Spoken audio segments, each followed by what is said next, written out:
Cigarette smoking एक ऐसा अमल है जिससे इंसान की पूरी बॉडी डैमेज होती है, मगर हमारी बॉडी में सिगरेट स्मोकिंग की वजह से जो पार्ट सबसे ज़्यादा डैमेज होता है वो हमारे लंग्स हैं।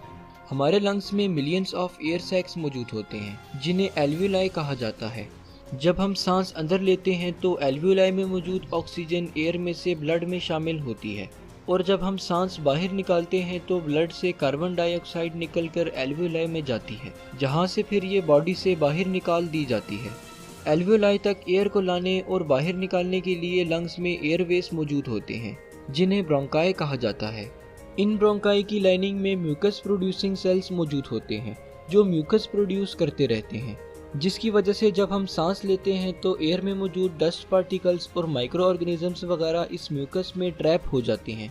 इसके साथ साथ ब्रोंकाई की इंटरनल लाइनिंग के सेल्स की सरफेस पर हेयर लाइक प्रोजेक्शंस यानी सीलिया भी मौजूद होते हैं। ये सीलिया डायरेक्शनल मूवमेंट कर रहे होते हैं, जिसकी वजह से जो म्यूकस प्रोड्यूस होता है वो ऊपर की तरफ धकेला जाता है ताकि म्यूकस के साथ जो डस्ट पार्टिकल्स और माइक्रो ऑर्गेनिजम्स अटैच हुए हैं वो भी बॉडी से बाहर निकल पाएं। जब ये म्यूकस हमारे ट्रैकिया के करीब पहुंचता है तो हम खांसी के जरिए इस म्यूकस को लंग्स से बाहर निकाल देते हैं, मगर जब हम स्मोकिंग करते हैं तो 700 से ज़्यादा हार्मफुल केमिकल्स हम अपने लंग्स में भेज रहे होते हैं।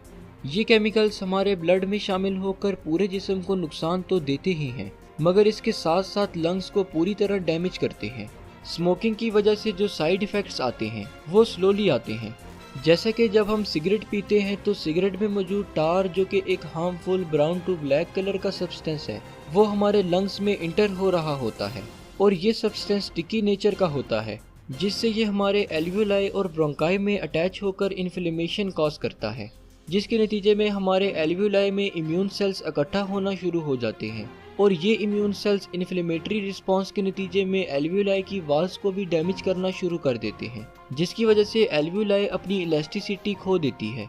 इस कंडीशन को एम्फेसीमा कहा जाता है। एम्फेसीमा के नतीजे में ऑक्सीजन और कार्बन डाइऑक्साइड की एक्सचेंज एल्वियोलाई में अच्छे से नहीं हो पाती, जिसकी वजह से स्मोकर्स को थकावट, सांस में कमी, वीजिंग और चलते वक्त दम घुटने वाली सिम्टम्स जाहिर होती हैं।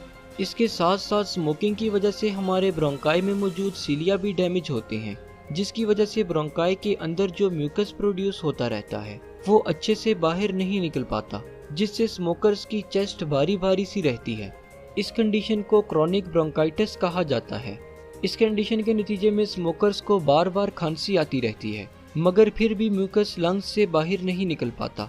सिगरेट स्मोकर्स में ये दोनों कंडीशंस एक साथ पाई जाती हैं, और जब ये दोनों कंडीशंस एक साथ हों तो इसे क्रोनिक ऑब्स्ट्रक्टिव पल्मोनरी डिजीज़ कहा जाता है। इसके अलावा स्मोकिंग की वजह से लंग कैंसर के चांसेस भी रहते हैं, यानी दुनिया में लंग्स कैंसर के 90% केसेस सिगरेट स्मोकिंग की वजह से होते हैं। और अगर आप एस्थमा के मरीज हैं तो स्मोकिंग एस्थमा को मजीद वर्स बनाता है। एक सर्वे के मुताबिक ये देखा गया है कि वर्ल्ड में हर 5 में से 1 डेथ स्मोकिंग की वजह से हो रही है, इसलिए इस हैबिट से छुटकारा पाना बहुत ज़रूरी है। और वैसे तो स्मोकिंग के नतीजे में लंग्स पर जो इम्पैक्ट पड़ते हैं वो इरिवर्सिबल होते हैं, मगर फिर भी आप स्मोकिंग क्विट करके 20 से 30% अपने लंग्स को दोबारा से रिकवर कर सकते हैं।